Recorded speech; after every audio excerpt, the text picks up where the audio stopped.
Chapter 5, May 27th. It's after lunch, and Joanna, Mandeep, and I are standing around in the hallway. We're talking about the little girl who went missing yesterday in Lynn Canyon Park. Chrissy Marshall was on a field trip with her grade 2 class Tuesday morning when, at some point, she disappeared. Her picture was on the news last night and in the newspaper this morning. A cute little girl with curly blonde hair and big blue eyes. She was last seen wearing blue jeans and a white blouse and carrying a pink sweater.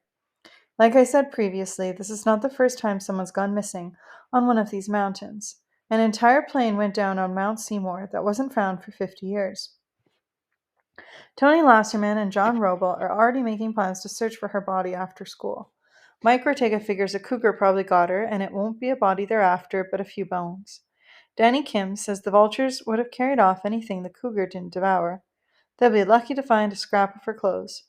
They've all got their theories, but I just feel ripped off, because now 90 Foot will be jammed with search and rescue teams and I won't have it to myself. Okay, that's morbidly selfish, I know. Sarah McMurdy walks by us. She's trying to look casual in these major shoes. The heels are like mega building blocks and 19 miles high. She leans forward to balance on them.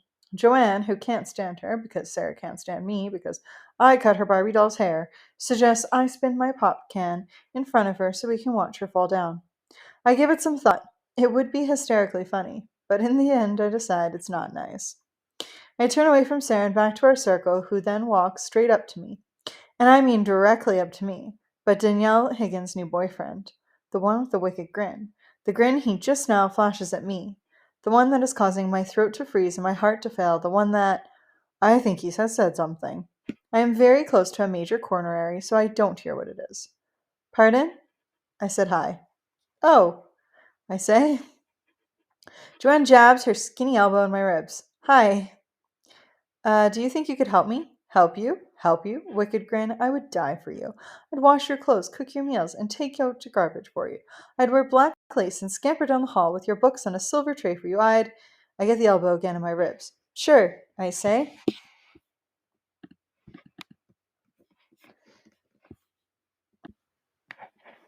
Which way is the gym? That way. And not taking my eyes away from his, I point my arm in the wrong direction. Mandeep cries it the correct way. He laughs. Thanks. But before he leaves, and I'm not making this up, he glints at me. Glinted at you, repeat Joanne and Mandeep when I tell them after he walks away. Yes, I saw it. He glinted. Anyways, says Joanne, name's Matt Layton. He's in grade 11 at Argyle. He plays bass and works at the Westview Safeway on Saturdays. He lives with his dad and one brother and a dog named Swat.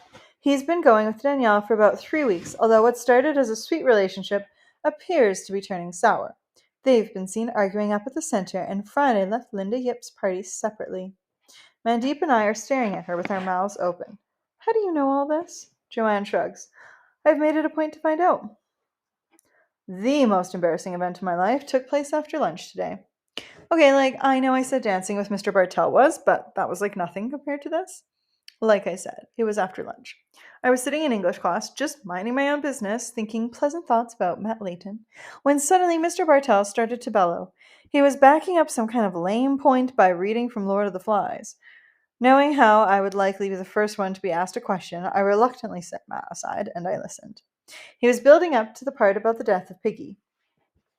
Piggy, saying nothing, with no time for even a grunt, traveled through the air sideways from the rock, turning over as he went. The rock bounded twice, and he was lost in the forest. Mr. Bartell's voice became daunting. Piggy fell 40 feet and landed on his back across the square, red rock in the sea. His emphasis was on every word. His head opened, and the stuff came out and turned red. Piggy's arms and legs twitched a bit, like a pig's. Mr. Bartell stopped and listened. There was a new noise in the room. With this inquisitive look, he glanced around trying to find it. I couldn't help it. I had just started bawling. Something just hit me, and then that was it. But he didn't notice the noise was coming from you. He continued. Like a pig's, after it's been killed, then the sea... I was wailing louder than ever. Mr. Bartell could yell now. I don't know what happened. I just lost it. The tears were coming so hard and fast I couldn't even breathe. I couldn't get a word out to tell them that really, I was all right. Really, I was. I was just having a moment.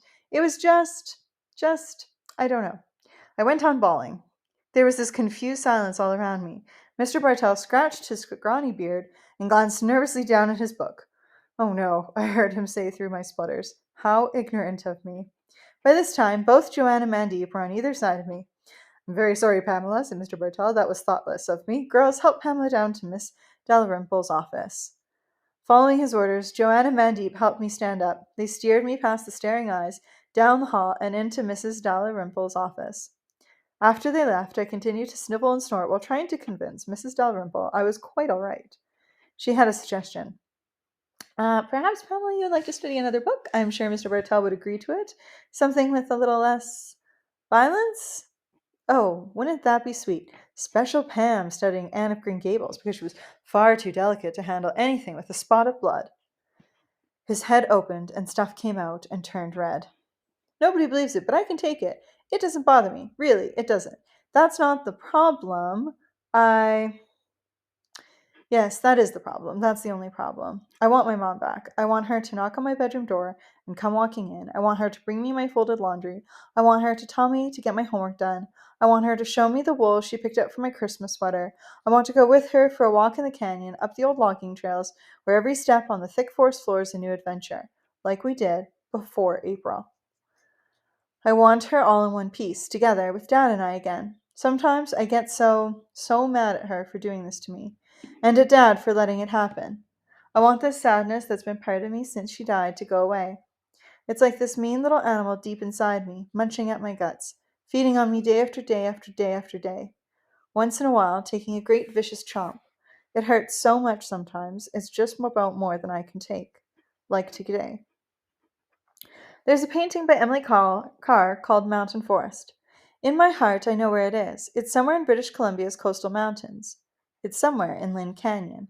It's somewhere off a logging trail high up Lynn Peak. I love that painting.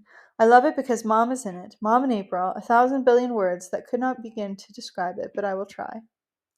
The mountains form the background. They appear so like ancient and eternal. In the foreground, these centuries-old Douglas firs soar up from the blackness of the forest to a pale sky, and all around them the young growth is chaotic, rich in green and purple and blue. And at the very bottom of the painting, I see a tiny graveyard. When you look at it, there is something about that graveyard that is as comfortable and certain as the mountain. Perhaps it's just that the rock is the same color, perhaps because a mountain and a graveyard are forever, but that is where I see Mom and April. I'm going to visit them soon. I'm going to trek up the logging trails and sit and look over those mountains. Of course, the graveyard won't really be there, but Mom and April will. They will be forever there, forging the pillars of those mountains. They will be there, forever be there, nudging the buds of young growth. I'm going to go soon. I'm going to go when I am ready. My dad never will. My dad will never set foot in Lynn Canyon Park again. That is his decision, but I cannot get away from it. It's a major part of me. Mom made it that way.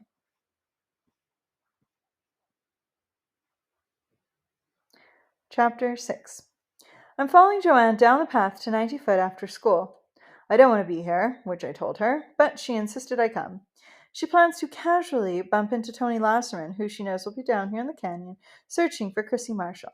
She's suddenly got this thing for him, and she needs me there for some kind of support. Come on, Pam, she said to me after the final bell rang. Elbowing in front of me, she slammed my locker door shut. It would be too obvious if I'm there all by myself. But I don't want to go down there while everyone's searching. I don't think it's right for us to be hanging around. It's not like it's a party or something. Please, I'd do it for you. I'd look at her big bug eyes, all full of Tony Lasserman. One thing about Joanne is, she doesn't give up easily. The thing about me is, I do. All right, I said reluctantly, and I agreed. So far, we jumped about 36 monster slugs driven out into the open by the rain. And we've bumped into about 1,000,000 people. They're mostly dressed in yellow hooded raincoats and black rubber boots. They're tromping through the thick foliage, stirring up the smell of cedar. They are plodding into tangled places where hardly anyone ever goes. As you can imagine, the mood down here is real grim. In fact, the only ones appearing to enjoy themselves in all this mass hysteria are John Robble and Tony Lasserman. Joanne and I find them down by 90 Foot, laughing coarsely, jabbing beneath the ferns with big sticks, kicking at clumps of moss. You're wasting your time. You'll never find her, Joanne tells Tony, nimbly striking up a conversation. No one will. Her voice kind of lingers after she's spoken, echoing off the granite walls. Tony continues to prod at a mass of sticks and moss caught in the bank by the creek. He moves a beer can with the tip of his stick and hucks it across the water. It clangs loudly against the rock on the other side. Somebody's going to. Maybe. 10 years from now, when they're out walking their dog, there'll be a tiny story next to the obits. The headline will read, Bones identified as girl who went missing 10 years ago. Tony prods for another few seconds, then leans on his stick and looks at Joanne. Yeah, you're probably right. He draws his hand through the air and kind of laughs. Dental records confirm it. Only her dentist knew for sure she had Dracula teeth. I think it's kind of lame, not to mention morbid, but Joanne laughs out loud. But then it doesn't really matter what she thinks because she's in love. I don't quite get this thing she's developed for Tony lately. I mean, he's alright, I guess. He's no Jason Priestley in the looks department. But he does have this big, overwhelming laugh. Joanne likes that. So now she stands looking at him, and because she liked his joke so much, he stands looking at her. Like it's the first time they've noticed each other, even though for 3 years now they've been in the same class. Half a minute passes, and still neither of them says anything. It's like some invisible Cupid somewhere has pressed a button and put them on pause while they sort through their confusing thoughts. Oh, Tony! Oh, Joanne! How could I have been so blind? Here I've been searching all my life, when all along you were the one. Crash. I don't know about you, but I get very uncomfortable in these situations. Not only that, it's real boring for the not involved. I watch a gull glide high above me. I know it's a young one, his belly is still gray. He lands by the creek about 20 yards away. I shuffle my feet. Ahem. Excuse me? I know sparks are flying over here, but can life as we know it continue on? Sometimes I could strangle Joanne for the predicaments she puts me in. Like, what am I supposed to do here? Make some excuse like suddenly I've got this real pressing appointment or something?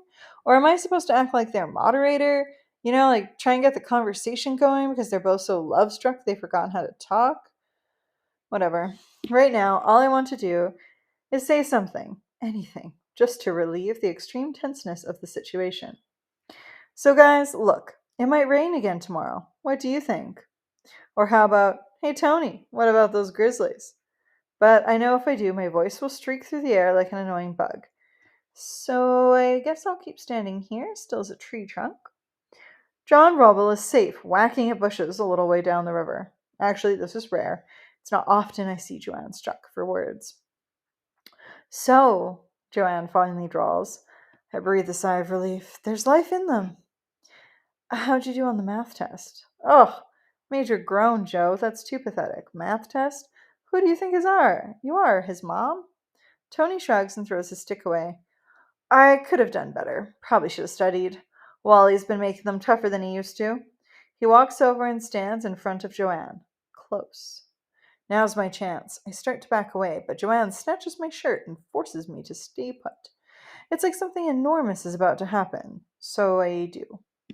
Hey, Joanne, Tony begins. I was wondering, would you maybe want to do something with me sometime? Joanne crosses her arms, shifts her feet, and now that she's got his interest, tries to play it real coy. Oh, yeah? Something like what? I don't know, like go to a movie or the mall or something. Or, hey, are you going to Ortega's grad party? Yeah, I was going to go with Pam. He looks at me quickly like I'm this irritation or something. Don't mind me. I don't want to go anyways. Yeah? Well, maybe we can all go together. You know, you and me and John and her. Her. That's not her name, buddy. It's me. Pamela. Got it? Joanne doesn't even look at me when she agrees. Sure, we could do that. Wait a minute. We? How did I get dragged into this? Oh, sure, it's okay for you two. You seem to have something going on here. But what do I have in common with John Robble? I look over at him. He's using his stick as a spear to scare away my gull. He misses.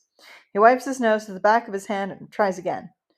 Real classy, you bird killer. Lucky her. See, Joanne has this problem about fixing me up with guys.